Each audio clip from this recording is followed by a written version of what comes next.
Hi everyone, Mike here from Bikes by Mike with another cycling related video. Today it's time once again for a product review. I'll give you my initial impression of Continental's all-rounder race-worthy road tire, the Grand Prix 5000 STR. Okay, let's get to it. In today's video, I'll start off by reviewing the specs on this model tire and explain where it sits within the Grand Prix lineup. I'll then talk about the fit and installation process, followed by my review of how the tires performed on the road in a variety of riding conditions. Lastly, I'll wrap things up with my rating and final thoughts. First off, this is a completely independent and unbiased product review. I'm not sponsored by Continental, I didn't receive any money or freebies for this review, and I haven't been in contact with them. I purchased these tires with my own money, so if I don't like them, I'll gladly tell you so.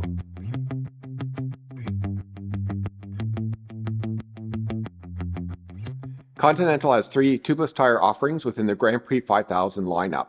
They are all TR or tubeless ready tires, meaning that they are designed to run without inner tubes, but do require tubeless sealant to keep them airtight.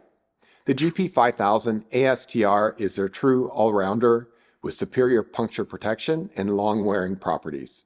At the other end of the spectrum is the GP5000 TT-TR, which is their time trial specific model that prioritizes low weight and low rolling resistance over longevity and puncture protection. The tires I'm reviewing today are the GP5000 STRs, which offer a good balance between puncture protection, low rolling resistance, and performance. They're suitable for both training and racing. It's one of the tires you'll see quite often in the pro peloton. Let's check out the specs on this tire, starting with two of the most important: rubber compound and casing.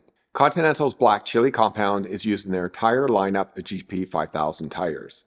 It's a rubber blend made up of carbon nanoparticles and is claimed to offer the best balance between grip and rolling resistance. Next is their Vectran Breaker tire casing, which is a synthetic fiber that is light yet very resistant to tears. It's an alternative to nylon and cotton casings found on many competition tires. The type and quality of tire casing has a massive influence on both durability and ride feel. I'll talk more about this later. The GP5000 STR comes in a wide range of sizes from 30 and 32B wide for 650 diameter rims and 25, 28, 30, and 32C wide for more standard 700 diameter rims. My bike is fitted with the 700 by 28C version, which weighs 275 grams and has a recommended PSI of between 73 and 94. The lower value of 73 being the limit for hookless rims. By the way, if you're interested in knowing more about the difference between hooked and hookless rims, check out my video below. The tires retail for €87.95 or about $130 Canadian. Actual tire widths are often quite different than the advertised nominal tire widths. Tire pressure, rim width, and other factors all play a role. Sometimes they are close to printed widths and sometimes they are miles off, so it's a good habit to get into measuring the actual riding widths of your tires. My 28C version of the GP5000 STR were close to spot on as they measured 28.5 millimeters for a tire inflated to 82 psi. I chose GP5000s primarily based on how they performed in the bicycle rolling resistance tire tests. The GP5000 STR in my size 28C sits just outside the top 10 of their best performing tires, rated as 12th overall. And while they are not as light as some of the best performing tires, the flip side is that they rank better than most for puncture protection and near equal to them for rolling resistance. On paper, they're a relatively durable tire, yet suitable for both training and full-out racing. The tire I used for over 4 years up until my recent switch to the GP5000s was the Vittoria Corse Speed G Plus 2.0 TLR tire in size 25C. The third best performing tire as tested by bicycle rolling resistance. So while I've tried a half dozen or so road tires in the past 10 years, my opinion of the GP5000s is heavily influenced by what I consider to be the gold standard up to this point, the Vittoria Corses. By the way, if you want to know more about the Vittoria tires, check out this video below.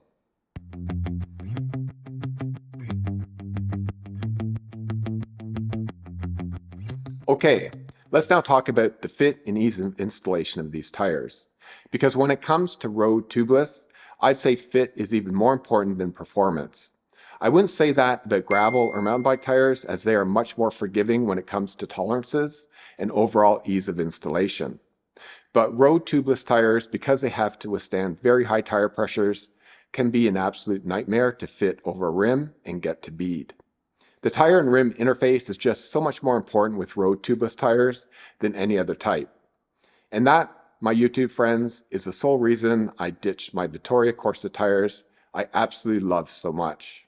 Easily the best performing, nicest riding, and fastest rolling tire I have ever used. Full stop. Over 4 years, I used my Vittoria tires on 3 different wheel sets on 2 different bikes. The results were always the same. They were a nightmare to mount. The last pair I tried to mount were brutally tight to fit over the rim, but then sat too loose within the rim channel, which made inflating them near impossible. Even when using a 150 psi air compressor, and even when double wrapping the rim tape. I gave up after struggling with them for over an hour. I was a bit worried about trying out the GP5000s because I read several reviews complaining the tires were difficult to mount. And I heard this complaint enough times to lead me to believe it was true. I have only tried the GP5000s on 1 wheel set, so your experience may well differ from mine. I installed the tires on my set of Light Bicycle Falcon Pro AR565 wheels, the same ones that were pure torture to mount with my Vittoria Corse tires. And how well did the GP5000s mount? They went on easier than any other tubeless road tire I've ever tried. I barely had to use tire levers and was able to dry mount them on the first try. I did use an air compressor, but could have easily gotten away with a tubeless tire floor pump. No problem. They hold air better and longer than did my Vittoria Corse tires.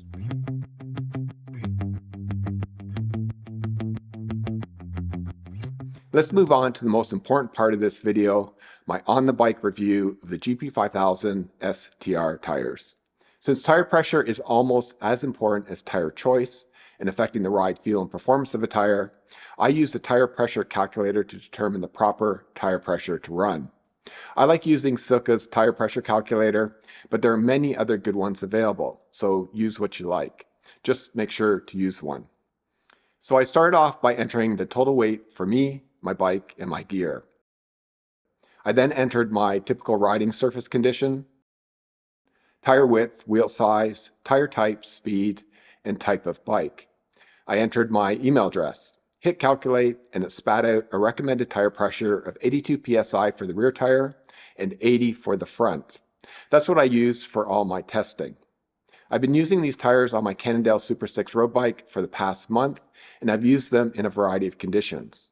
My local rides were over rolling terrain with a mix of new and worn pavement, but most of the mileage I put on them was on my recent trip to North Carolina.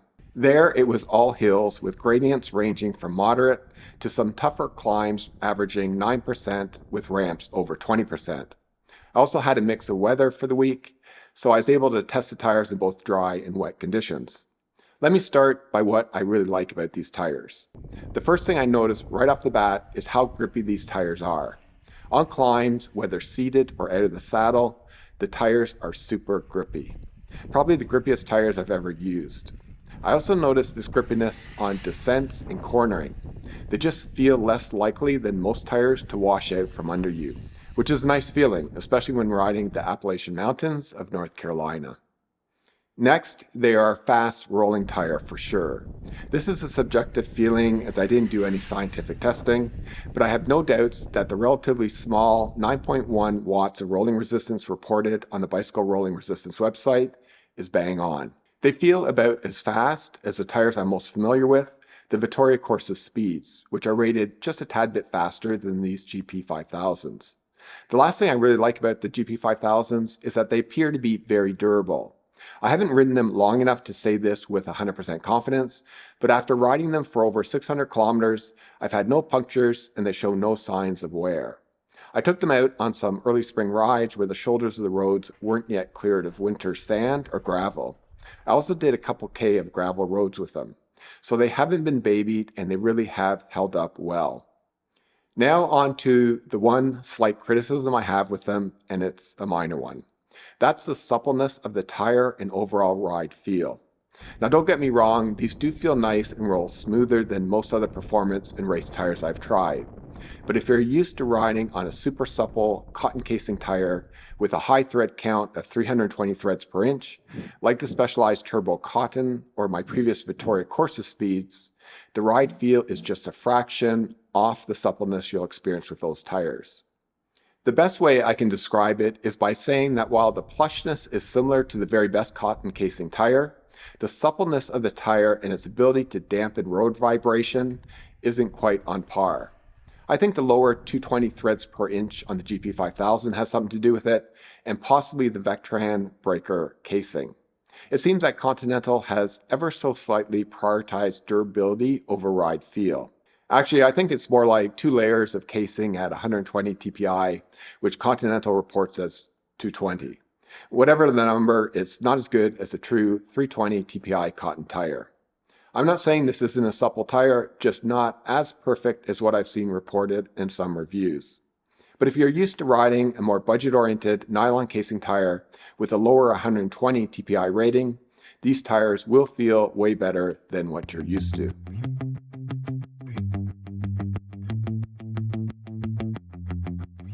Time to wrap things up with my overall rating and final thoughts on the GP5000 STR tires.